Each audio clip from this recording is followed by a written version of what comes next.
ಸರ್ಕಾರಿ ಉದ್ಯೋಗ ಮೀಸಲಾತಿ ಒತ್ತಾಯಿಸಿ ಕರ್ನಾಟಕ ರಕ್ಷಣಾ ವೇದಿಕೆ ವತಿಯಿಂದ ಪ್ರತಿಭಟನೆ.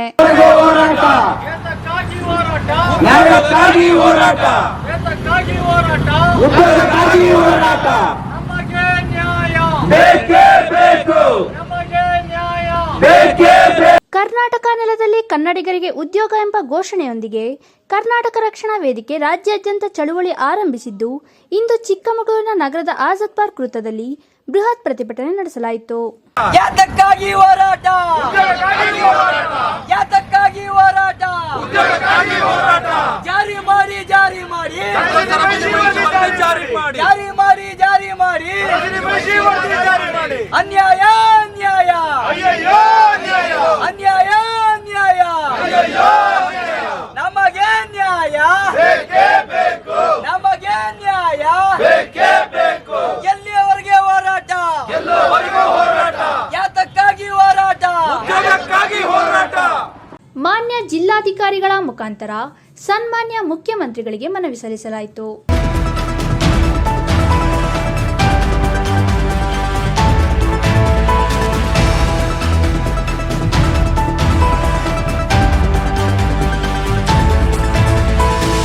ಕರ್ನಾಟಕದ ಎಲ್ಲ ಬಗೆಯ ಉದ್ಯೋಗದಲ್ಲಿ ಕನ್ನಡಿಗರಿಗೆ ಸಿಂಹಪಾಲು ಇರಬೇಕೆಂಬುದು ನ್ಯಾಯಯುತವಾದ ಬೇಡಿಕೆ.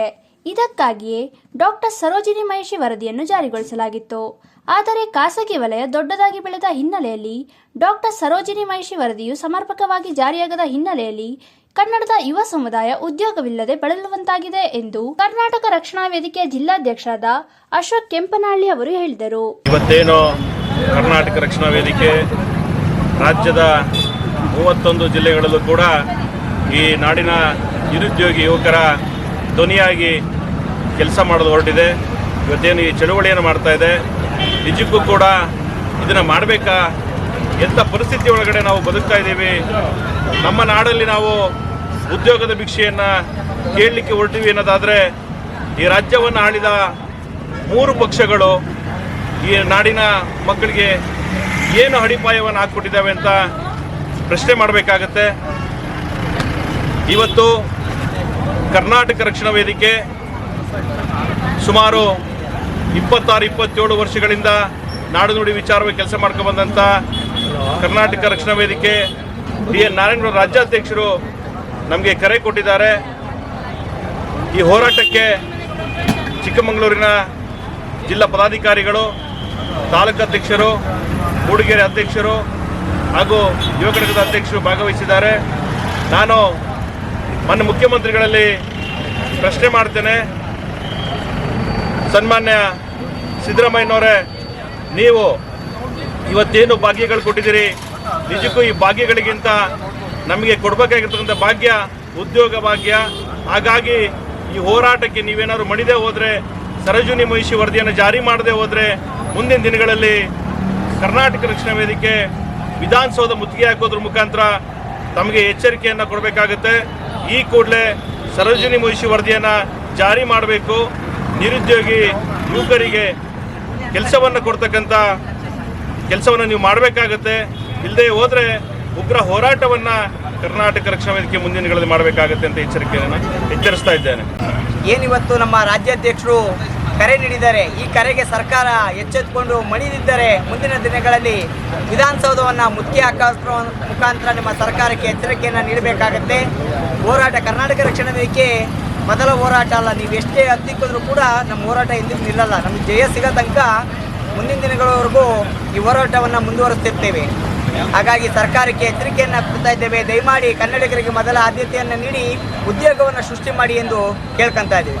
ಕರ್ನಾಟಕ ರಕ್ಷಣಾ ವೇದಿಕೆ ರಾಜ್ಯಾಧ್ಯಕ್ಷರಾದ ಟಿ.ಎನ್. ನಾರಾಯಣಗೌಡರ ಆದೇಶದ ಮೇರೆಗೆ ರಾಜ್ಯದ 31 ಜಿಲ್ಲಾ ಕೇಂದ್ರಗಳಲ್ಲಿ ನಮ್ಮ ಜಿಲ್ಲೆಯ ಅಧ್ಯಕ್ಷರಾದ ಕೆಂಪನಹಳ್ಳಿ ಅಶೋಕ್ ಅವರ ನೇತೃತ್ವದಲ್ಲಿ ಇವತ್ತು ಸರ್ಕಾರಕ್ಕೆ ಆಗ್ರಹಿಸಿ ಡಾಕ್ಟರ್ ಸರೋಜಿನಿ ಮಹಿಷಿ ವರದಿಯನ್ನು ಜಾರಿ ಮಾಡಬೇಕು ಅಂತೇಳಿ ಆಗ್ರಹಿಸಿ ಸಾಮೂಹಿಕ ಹೋರಾಟವನ್ನು ಇವತ್ತು ಮಾಡ್ತಾ ಇದ್ದೇವೆ. ಇದು ಒಂದು ಎಚ್ಚರಿಕೆ ಗಂಟೆ ಆಗಿ ರಾಜ್ಯ ಸರ್ಕಾರಕ್ಕೆ ಈ ಹೋರಾಟವನ್ನು ಮಾಡ್ತಾ ಇದ್ದೇವೆ. ಈ ಡಾಕ್ಟರ್ ಸರೋಜಿನಿ ಮಹಿಷಿ ವರದಿಯನ್ನು ಜಾರಿಗೆ ಮಾಡದೇ ಇದ್ದ ಪಕ್ಷದಲ್ಲಿ ಉಗ್ರವಾದ ಹೋರಾಟ, ಕನ್ನಡ ನಾಮಫಲಕ ವಿಚಾರವಾಗಿ ಏನು ಕರ್ನಾಟಕ ರಕ್ಷಣಾ ವೇದಿಕೆ ದೊಡ್ಡ ಹೋರಾಟವನ್ನು ಮಾಡಿ ಜೈಲಿಗೆ ಹೋಗಿತ್ತೋ ಆ ರೀತಿಯ ದೊಡ್ಡ ಹೋರಾಟವನ್ನು ಮಾಡಬೇಕಾಗುತ್ತೆ ಅಂತೇಳಿ ಎಚ್ಚರಿಕೆಯನ್ನು ನೀಡ್ತಾ ಎಷ್ಟೋ ಜನ ವಿದ್ಯಾರ್ಥಿಗಳು ಕೆಲಸ ಇಲ್ಲದಲೇ ಪರದಾಡ್ತಾ ಇದ್ದಾರೆ. ಕೇಂದ್ರ ಸರ್ಕಾರದ ಸ್ವಾಮ್ಯದಲ್ಲಿರುವಂಥ ನೌಕರಿ ಇರ್ಬೋದು, ರಾಜ್ಯ ಸರ್ಕಾರದ ನೌಕರಿ ಇರ್ಬೋದು, ಖಾಸಗಿ ಸಂಸ್ಥೆಯಲ್ಲಿರ್ಬೋದು, ಹೊರ ರಾಜ್ಯದವರಿಗೆ ಹೆಚ್ಚು ಹೆಚ್ಚು ಕೆಲಸವನ್ನು ಕೊಡ್ತಾ ಇದ್ದಾರೆ. ನಮ್ಮ ರಾಜ್ಯದವರು ಹೊರ ರಾಜ್ಯದಲ್ಲಿ ಕೆಲಸಕ್ಕೆ ಕೇಳಕ್ಕೆ ಹೋದರೆ ಅಲ್ಲಿ ಇರೋದೇ 30%, 70% ಅದೇ ರಾಜ್ಯದ ಉದ್ಯೋಗಿಗಳಿಗೆ ಕೆಲಸವನ್ನು ನೀಡ್ತಾ ಇದ್ದಾರೆ. ಆದರೆ ನಮ್ಮ ರಾಜ್ಯದಲ್ಲಿ ನಮ್ಮ ಜನಪ್ರತಿನಿಧಿಗಳಿಗೆ ಇಚ್ಛಾಶಕ್ತಿ ಇಲ್ಲ ಅಂತ ಈ ಸಂದರ್ಭದಲ್ಲಿ ನಾನು ಹೇಳ ಬಯಸ್ತೀನಿ.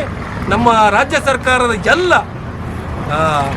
ಲೋಕಸಭಾ ಸದಸ್ಯರಿಗೂ ರಾಜ್ಯ ವಿಧಾನಸಭಾ ಸದಸ್ಯರಿಗೆ ಎಲ್ಲರಿಗೂ ಈ ಕರ್ನಾಟಕ ರಕ್ಷಣೆ ಈ ಮೂಲಕ ಧಿಕ್ಕಾರವನ್ನು ಹೇಳ್ತೇನೆ. ಯಾಕೆಂದರೆ ಅವರಿಗೆ ನಮ್ಮ ಕನ್ನಡಿಗರ ಉದ್ಯೋಗದ ಮೇಲೆ, ಕನ್ನಡಿಗರ ವಿದ್ಯಾರ್ಥಿನಿಯರ ಉದ್ಯೋಗದ ಮೇಲೆ ಆಸಕ್ತಿ ಇಲ್ಲ, ಇಚ್ಛಾಶಕ್ತಿ ಇಲ್ಲ. ಅಂಥವರು ಈ ಮೂಲಕ ನಮ್ಮ ರಾಜ್ಯದ ಕನ್ನಡಿಗರ ಮೇಲೆ ಉದ್ಯೋಗಕ್ಕೆ ಕೊಡಬೇಕು ಅಂತೇಳಿ ವಿಧಾನಸೌಧದಲ್ಲಿ ಒಕ್ಕರಿಂದ ಆಗ್ರಹ ಮಾಡಬೇಕು. ಮುಖ್ಯಮಂತ್ರಿಗಳಲ್ಲೂ ನೀವು ಆಗ್ರಹ ಮಾಡಬೇಕು ಅಂತ ಈ ಸಂದರ್ಭ ಕೇಳ ಬಯಸ್ತೀನಿ. ಪ್ರತಿಭಟನೆಯಲ್ಲಿ ಜಿಲ್ಲಾ ಉಪಾಧ್ಯಕ್ಷರಾದ ಮಲ್ಲೇಶ್, ದಶರಥ ರಾಜರಸ್, ಪ್ರಧಾನ ಕಾರ್ಯದರ್ಶಿ ಪಂಚಾಕ್ಷರಿ, ಸಂಘಟನಾ ಕಾರ್ಯದರ್ಶಿ ರುದ್ರೇಶ್, ಜಿಲ್ಲಾ ವಕ್ತಾರರಾದ ಕೋಟೆ ಸೋಮಣ್ಣ, ಜಿಲ್ಲಾ ಯುವ ಘಟಕದ ಅಧ್ಯಕ್ಷರಾದ ಕುಮಾರ್ ಆರ್ ಶೆಟ್ಟಿ, ಮನೋಜ್ ಶೆಟ್ಟಿ, ನಾಗಲತಾ, ರುದ್ರಪ್ಪ, ವಿನೋದ್ ಕುಮಾರ್ ಮುಂತಾದವರು ಭಾಗಿಯಾಗಿದ್ದರು.